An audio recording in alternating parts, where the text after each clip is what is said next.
Welcome to the Market Mystics podcast, where we discuss what's happening in the cryptosphere and trading on Earth as it is in heaven. Buckle up and huddle on while we dive in and get weird. Here are your hosts, Joshua and Kim. Good afternoon, everybody. Welcome to Thursday. What's going on, Kim? I almost said the title of this podcast, and then I thought I would leave it for a surprise. Although, if you're listening, you already know what the title is. So I'll say, "What's up, my breeches?" I don't know if you all have noticed, but we've been trying to make creative titles, and we've done this off and on from the beginning. But sometimes we have creative titles, sometimes we have very just specific, like this is what we talked about titles, and sometimes the titles are irrelevant.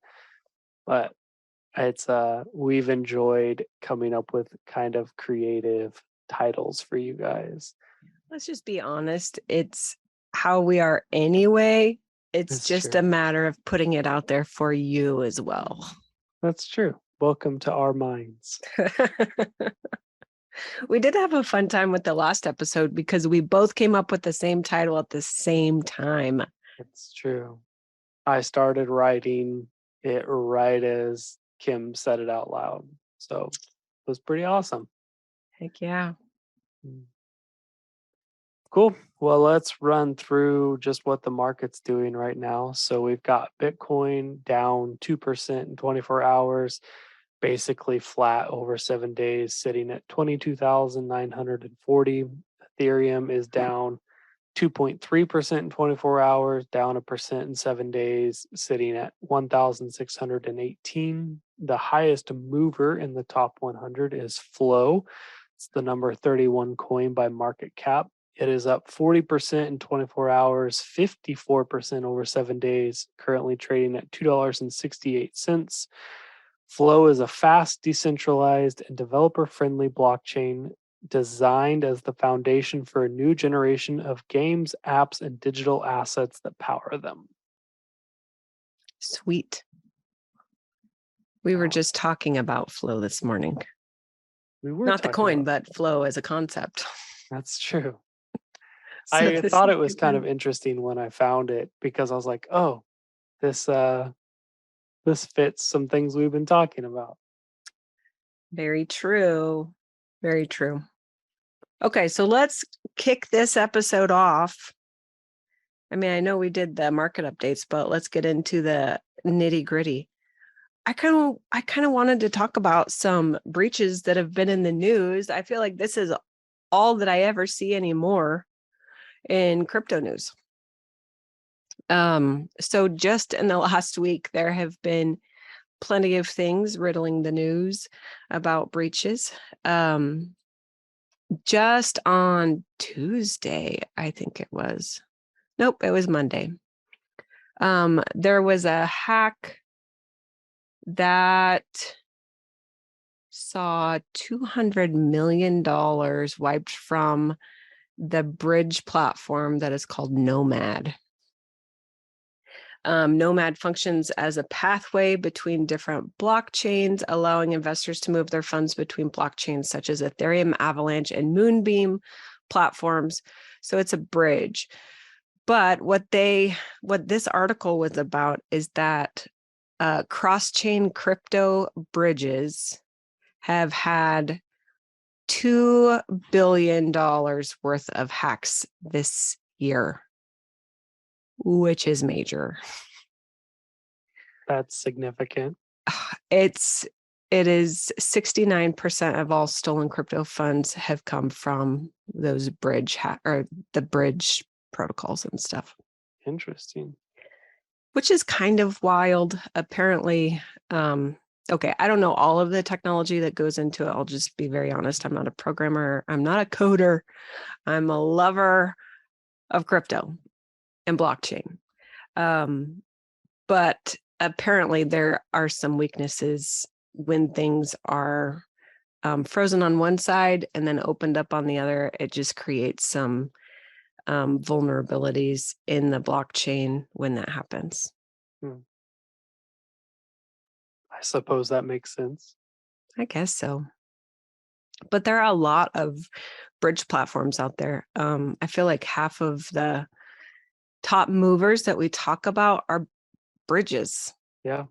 I mean, the one earlier this week, FMOS, has been a repeat on our show, and it's a bridge between Ethereum and Cosmos. Yeah. Crazy.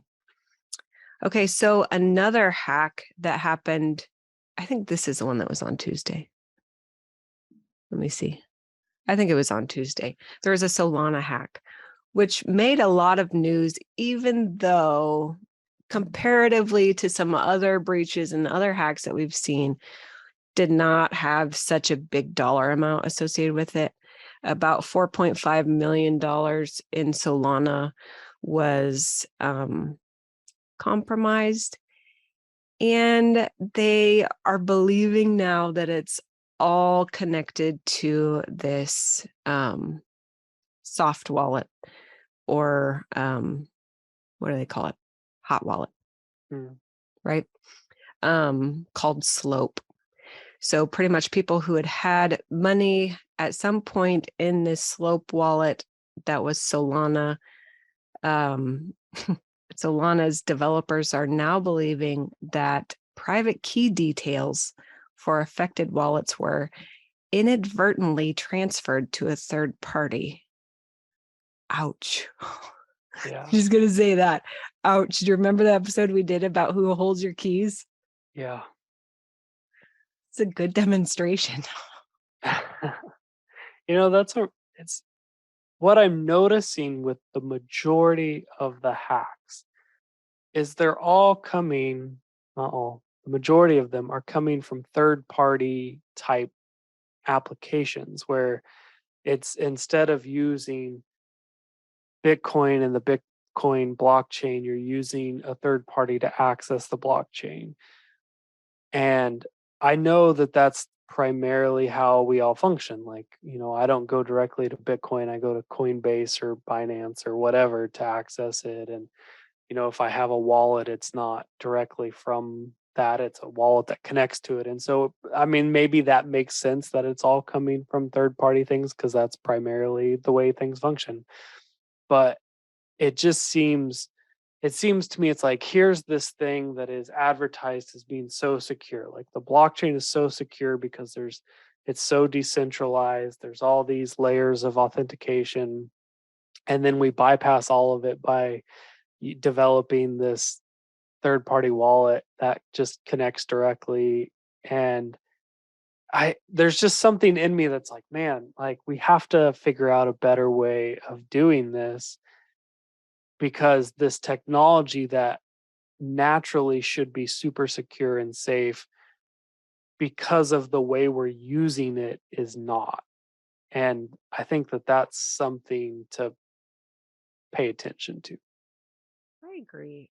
I think a lot of it has to do with, here's this decentralized technology that is super secure. And if you keep it decentralized, it stays secure. But when you start really centralizing it again, so going through exchanges, relying on third parties to do these things, that's when some of the vulnerabilities come in, because you're relying on these other parties who are neither the sender or the receiver. Yeah. Right? You're relying on them to have all of their stuff together for you to transact. And I think that's exactly, and maybe this is where the conversation needs to go overall, like in the community. Like, are we for the decentralization, or are we just using the blockchain? Mm. You know what I mean? Because there's a difference. And if we truly want to keep it decentralized, then I think we might see things being far more secure. We talked to a guy when we were in South Africa who is, what do you call it when people love only Bitcoin? A Bitcoin maximalist. Yeah. Okay. I would say he's a Bitcoin maximalist. I think he would say that too. I think he would too. So this is not new news. But it was interesting talking to him because he's also hardcore believer that you should never store any of your funds on an exchange. It should always be in a private wallet. And I got a little shamed, just a little bit, when I was talking to him, because he's like, wait, you store your Bitcoin on an exchange? I was like, yes, I do. He goes, still? And I was like, yes, I do. And really that goes back to the who has your keys. I mean, that's his point of it, is if it's on an exchange, you don't have the keys for it. The exchange does. But I would also bring up things like just this wallet hack that we're talking about. Like, in order to keep it on anywhere really, you're still trusting it to somebody else, and that is open to vulnerabilities. This is true. And with this wallet hack, it was stated that the cold storage wallets from the same company were not affected, obviously, because it's stored. The keys are stored elsewhere. They're not stored online. But there's something to be said about that too. But then you have to question, are you just holding it, or do you have these coins to be traded? Do you have these coins to be used in some functional way? And then how do you do that with a cold wallet? Yeah. I think that's I mean, I'm a fan of cold wallets, but I've told people for a long time, like, cold wallets are effective if you're just going to buy and hold. If you're going to utilize that money, cold wallets aren't what you want to be using, but they offer a layer of security that a hot wallet just doesn't have. Right. Yeah. It's interesting. Okay, so the last one I was going to just touch on today there was about $5 million that has been drained from digital asset exchange ZB.com in their hot wallet in a likely hack. Apparently, they're not commenting on it. It's not funny. It's kind of funny. I'll just say the funny thing about it. This platform deals with over $1 billion in trades every day, but they also call themselves the world's most secure digital asset exchange. But they halted withdrawals on Tuesday. So let me just say this about just them claiming that. I think if you are in this technology, you got to be careful with the pride, because the Terra Luna guy, he was also very prideful and thought that nothing could fail. And then we all know what happened with Terra. Yeah. Right. And he's kind of had to eat some of his words. But it sounds like the ZB.com is also probably going to have to do that. Maybe they need to take that tagline down. Maybe so. It seems if you're a hacker, you're not going to go after, I mean, you might go after the weakest link, but if you're doing it, you're trolling a little. Yeah, you might want to, you see someone say, hey, we're the most secure. I could see a hacker looking at that and going, let's find out. Challenge accepted, right? Right. That's funny. So yeah, I think you're right. I think pride is certainly something you have to be careful in marketing and just in life, because it opens you up to be tested on that. It's so true. So true. Yeah. All right. Any other breaches that you want to go over? No more breaches. My breaches. Let's all pull up our breaches and move on to the next topic. I did wonder if the title would make people think of pants, or if they would get really what we're trying to say. All right. Quickly, I just want to go over, it doesn't have anything to do with breaches or hacks. It just is a really interesting thing that I saw.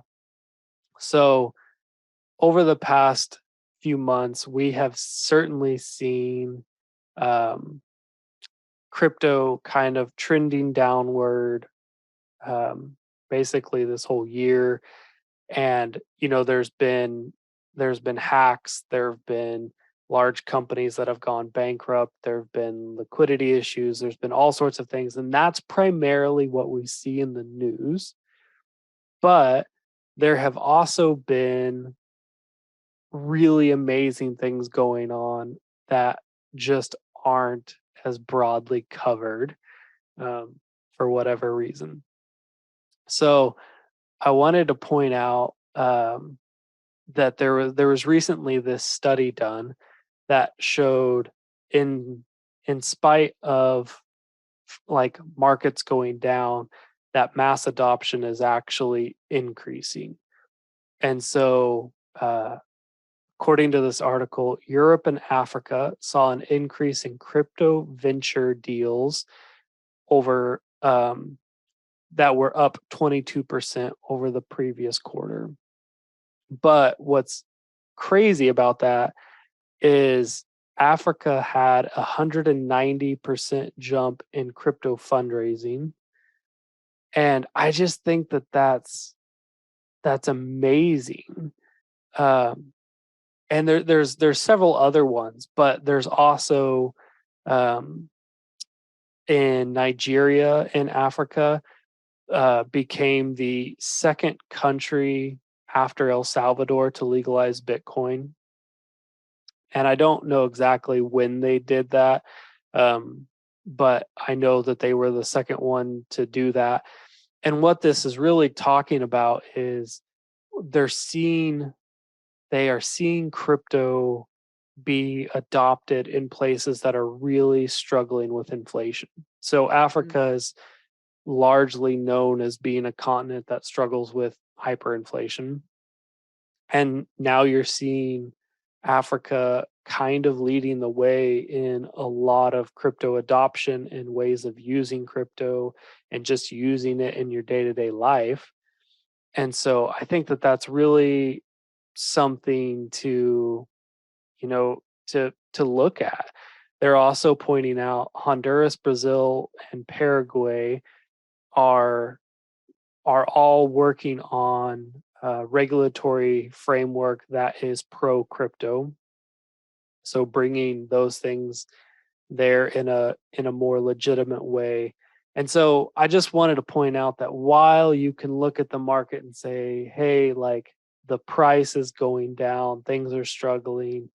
Yes, that's true, but there's also really cool things going on behind the scenes with places all over the world adopting crypto in a real way and using it, and maybe not in a way that is currently impacting the value of your investment, but they're making changes because it's a necessity for them to do something different.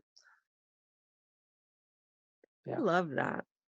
I mean, I think this is what we kind of hope to see is adoption on a grand scale, not just by people, but by governments legitimizing it as well. Yeah.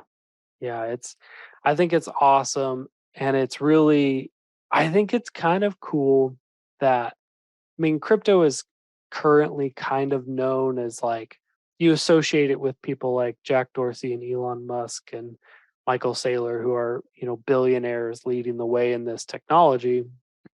And yes, they certainly have a greater impact in it. But what I think is really cool is it's kind of becoming like, oh, a thing that's working from the bottom up, at Mm. least in like actual usability. There's it's I don't know, it's such a fun thing. It's like these people at the top are developing this technology and promoting it, doing the marketing, but then it's the people clear at the bottom that are actually implementing it, using it in their day-to-day life. And I just think that that's really interesting to kind of see that contrast and how people are really moving with it. Mm. The other thing in this article that I think is really interesting is there was a survey done over 2,000 industries that included cosmetics, hospitality, electronics, and fashion, and 75% of the businesses interviewed said that they plan to start accepting cryptocurrency in some form or fashion as payment in the next year or 2 years.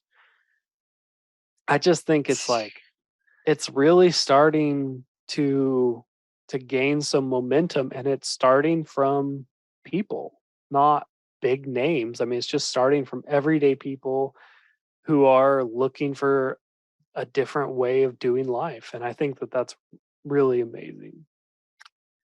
I completely agree. I think one of the big draws for cryptocurrency is the ability to pay peer to peer. You know, like I can send you, Josh, 50 Satoshis, and you could send me 25 without it ever having to hit something else. I think Right, that is, at the end of the day, I think that's the goal for, if we're looking for a new financial system because the one that's there is broken, right, I think that's probably what people are yearning for, is to cut out all the middle stuff, all of the gunk in the middle, and say, hey, let me just pay you and you just pay me. yeah. Can we I just mean, transact that ultimately, way? that's kind of what, like, PayPal, Venmo, Cash App did for the traditional finance market Mhm, was bring a way to move peer to peer without, like that.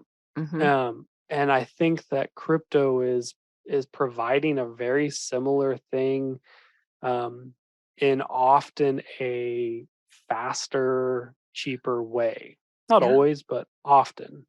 No, I agree, because the thing that PayPal, Venmo, and Cash App are missing is the global Yeah. exchanging of money. We've talked about this before, and just exchanging the fiat money of the US to the fiat money of South Africa when we go is very pricey.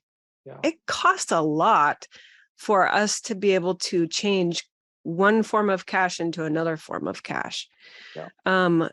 And honestly, I've had a friend who sent me something over PayPal, and he paid over 50% of what he was sending me in Mm, fees, which was to exchange. It was to use their network, but it was also to exchange from that fiat money to this fiat money. right. And I think it's that kind of stuff, especially with all of social networks and everything, how connected we can be to anyone in any part of the world at this Hmm. point. I think it makes sense to have a way to transact with them in a way that isn't costing you $1 million or 1 million Yeah. Satoshis, Yeah. Right. right? Yeah. Yeah. I think what cryptocurrency has the capability to do is take the usability of PayPal, Cash App, Venmo, and make it global. Yes. And just like what you said, we're so connected globally through social media, through movies, through gaming, through whatever it is. Like, the world is way larger than it ever has been because our connectivity is the capability for connectivity is massive. And I think that it offers that usability that we've enjoyed here on a global scale, and I think that that has significant potential. Absolutely. Cool. Well, thanks guys for tuning in today. We will see you next Monday for another Mystic Monday. Have a great weekend. See you guys later. Thank you for listening. Join us every Monday and Thursday as we discuss trading on earth as it is in heaven. If you want to connect further, follow us on social media at market.mystics for Instagram and TikTok, and search for Market Mystics on YouTube and Facebook. If you still need more, follow the link on Facebook to book a coaching appointment. Until next time, see ya.